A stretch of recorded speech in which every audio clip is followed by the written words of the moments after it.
Well, welcome to another Shave podcast, and this is my third one. I actually think I'm going to distribute this particular one to our email list, but I've been doing this for those of you who haven't seen this for a little while now, experimenting with the idea of it. I like shaving with a straight razor because it makes you slow down. Like you can't go fast. And I found myself when I was doing it before I even thought to do this found myself thinking a lot and thinking about different things that are going through thoughts, ideas, what happened during the day, etc. And being Filipino, I don't really grow a full beard, so the idea of shaving is like really something only I do once a week, and it happened to be that I'm here in Las Vegas doing a seminar at Las Vegas Kung Fu, Master Kevin and his school with Renee and his wife and Isaac. And so we're here. So I decided, well, shoot, I guess I'm going to be doing a shave sesh here. So I needed to find a tank top because I didn't bring one. I didn't even think about that. And then I needed to think about what it is that I was doing. I don't have soap. I don't have shaving cream, which I'm like, okay, what am I going to do there? Well, I don't know what you guys do if you've ever used a straight razor, let alone shaved, and you forgot shaving cream or something like that, which I usually use. What I use when I'm traveling is conditioner and hand soap. So that helps make it so that my skin doesn't dry out. Makes it a little bit easier for me to use the razor and stuff. So anyways, yeah, so we're here in Las Vegas, just a seminar, everything. It's been pretty fun.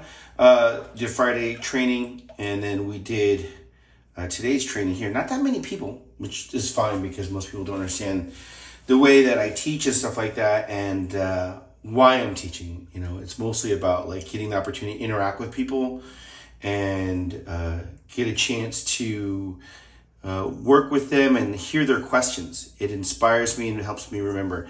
I've been training Filipino martial arts since I was a little boy. So, and I've been exposed to so many great martial artists.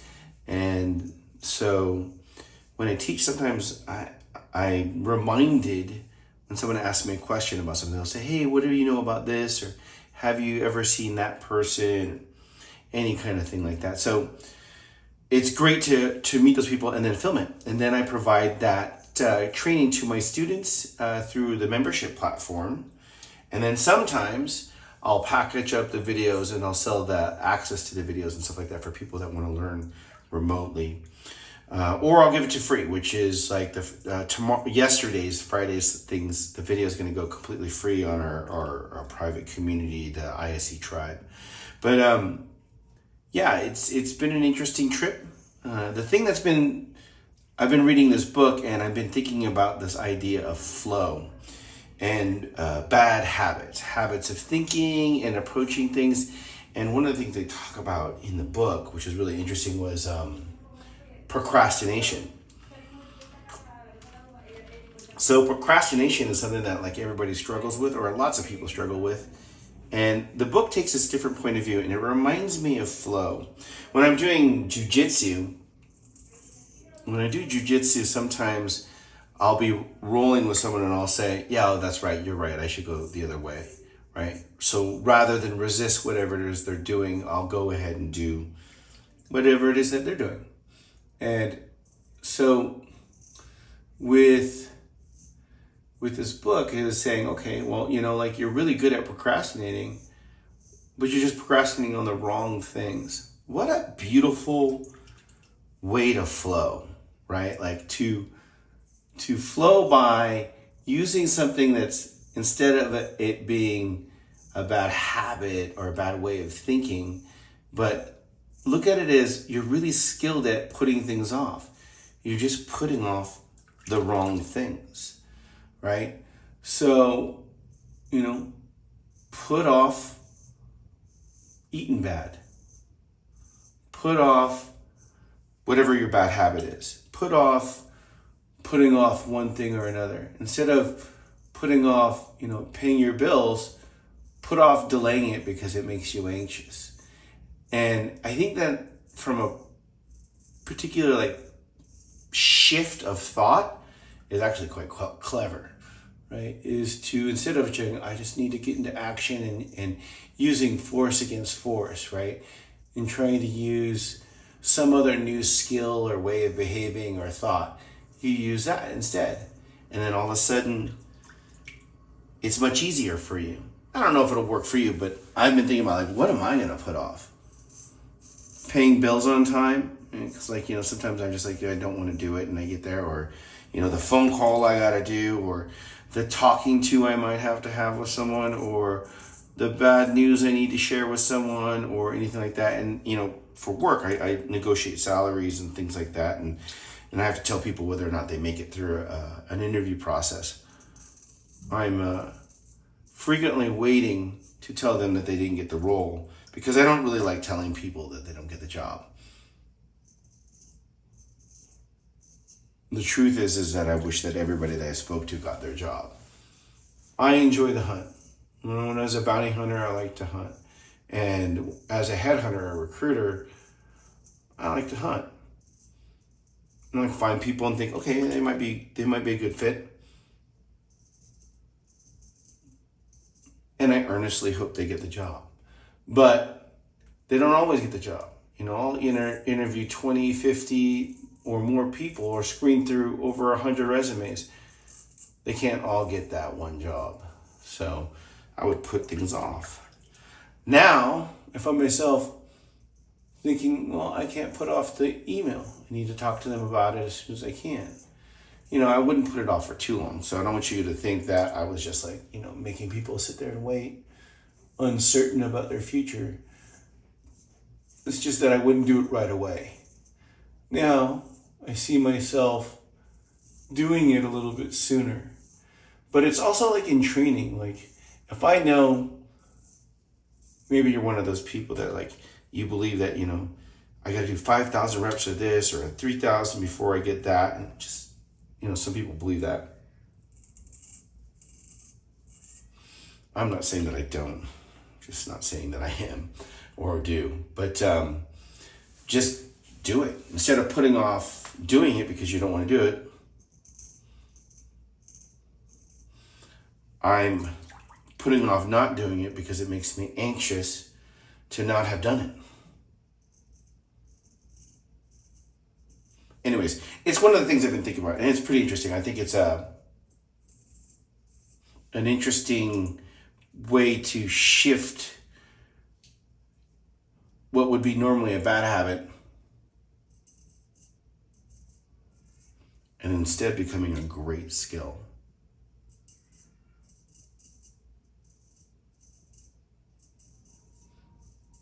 And as it relates to Filipino martial arts, what a great sense of flow with oneself. Oh, you want to resist me one way? Okay, yeah, you're right. We should do it the other way. But let's focus on these things instead, which is great. You know, it's this reversing your way, but still getting your goal. What a great way to do things, I think.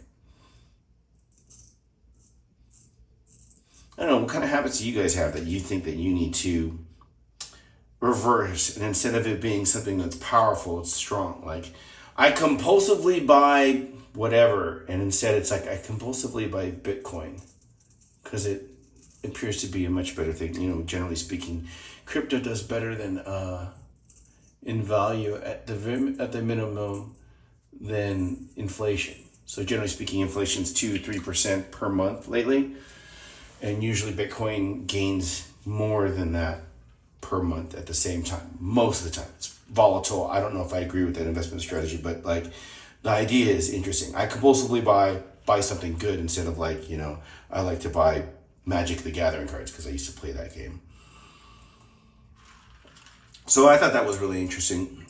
You know, the thing also that was interesting this weekend is what I taught today. So after the seminar last night, which was like a special benefit to students and members of the school at Las Vegas Kung Fu, Master Kevin has always been a very gracious host. So we offer to work with his students, and it's a benefit for just being there. But after the seminar, he was like, hey, can you tell me this? And asking about different like history things, about like what was it like when Monong Angel was teaching at Gong Li's. And I would just relate stories that my father told me, stories that my Uncle Jimmy told me, my Uncle Remy.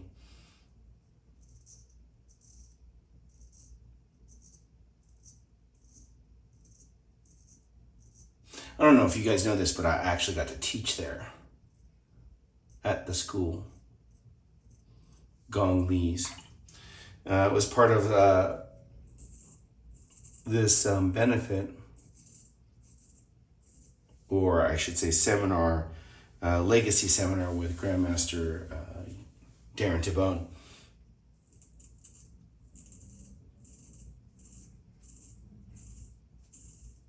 And that experience was pretty cool because it gave me a real life picture of some of those stories that my dad told about training there or being there, and mostly my Uncle Remy, who trained there much more. My Uncle Remy was the first guru to graduate from my father. And he trained a lot at Gong Li's, where it all kind of started.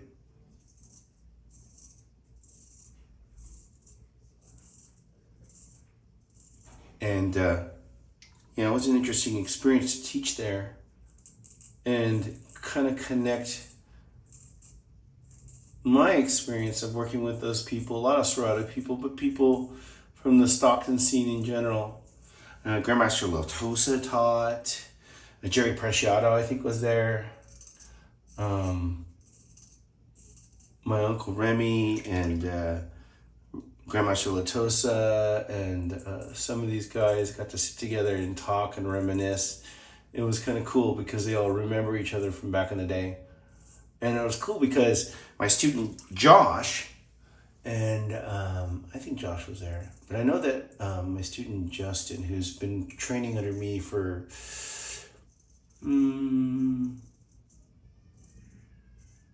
26 years, 27 years. He got to go there and experience that place too. But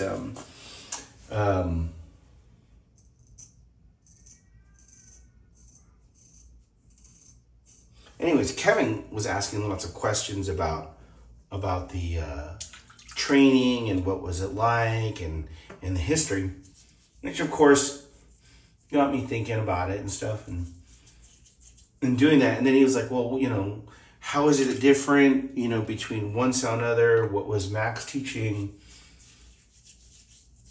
What was Angel teaching? What's the difference between that and what you learned from your Uncle Danny? And we got onto this conversation about trapping.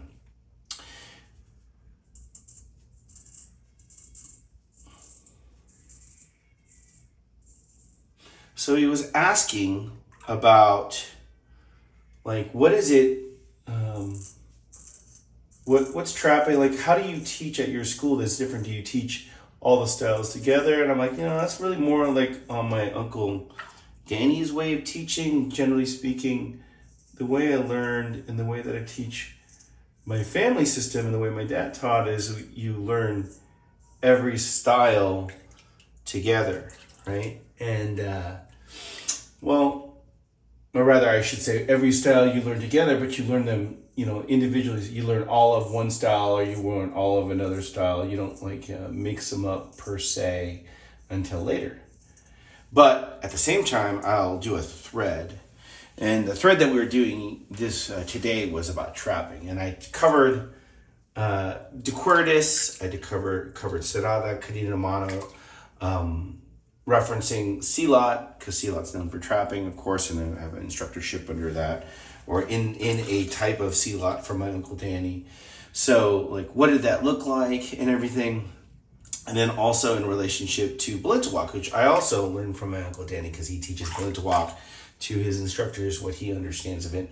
And, my Uncle Danny has I think he has I think he said 3 instructors in Balenta Walk. It's Nene Kabakayan, and then it's Attilio. What's Attilio? Easing Attilio, right? Crispolo Attilio, I think, right? And I've actually taken seminars, and then of course I've attended training and did some stuff with Grandmaster Bear Villison, and then my uncle also says he learns from Virgil Cavacata or something like that. So it reminded me when Kevin was asking about trapping and threads and stuff like that, and I decided to do this thread today, was my Uncle Danny actually said, Balenta Walk is just like Decortis, and Decortis is really Serrata, which I was like, whoa, that's going to hurt some people's feelings, but okay.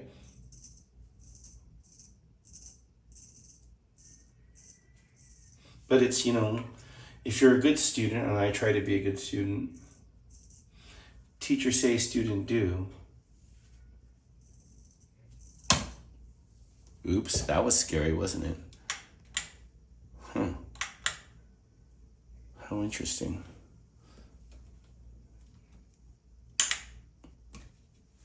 We don't have a light now. 1 second, we have to close that up. That's really weird. Now you got a little bit of light. Huh.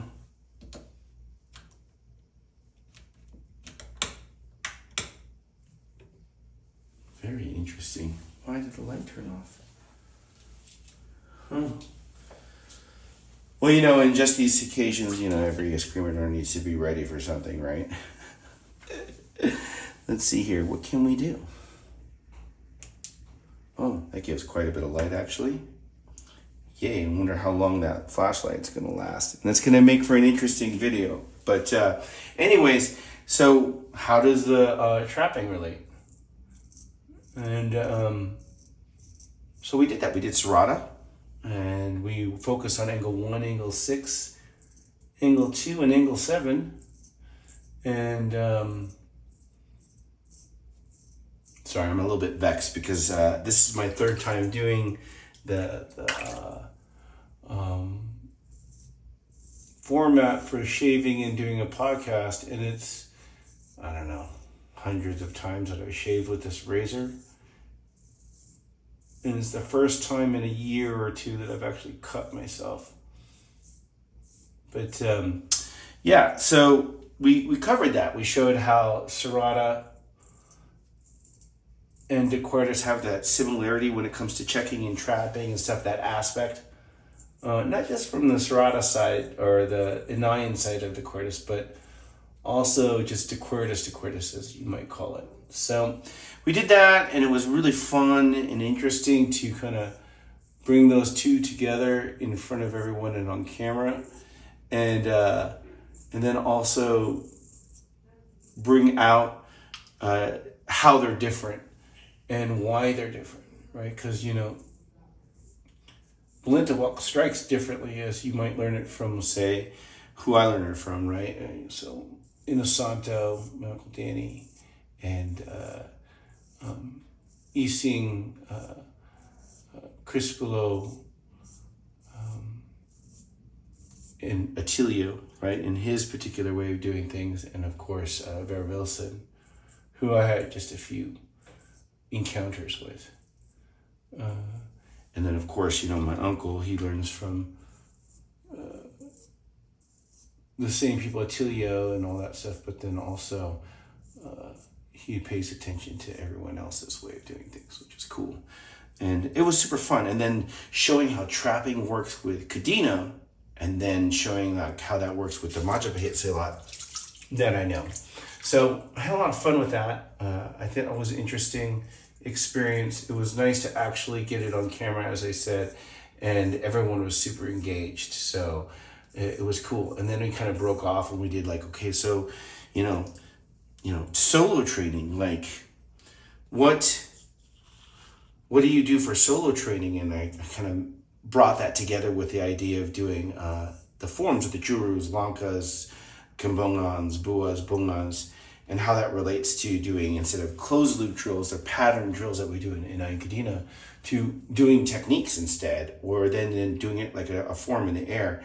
And so it helped connect things for people. And so you had a lot of laughter and everything else. So I had a lot of fun. In fact, I said, hey, you guys look like you're having fun, and that's not what we do in martial arts. So I don't know, you guys need to concentrate.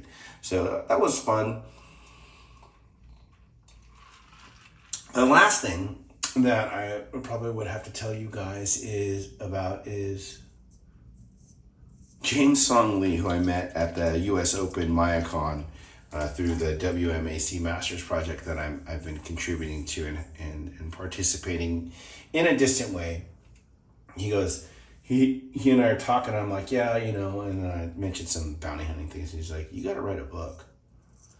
He's not the first. If you don't know who James Song Lee is, he was in that recent movie Plane that was really popular on Netflix for a little while. I think that movie came out in 2022 or something like that, and then it got real popular just recently, about a month ago on Netflix. But anyways, he's like, you got to write a book, and I'm like, fine. So writing a book, that's interesting.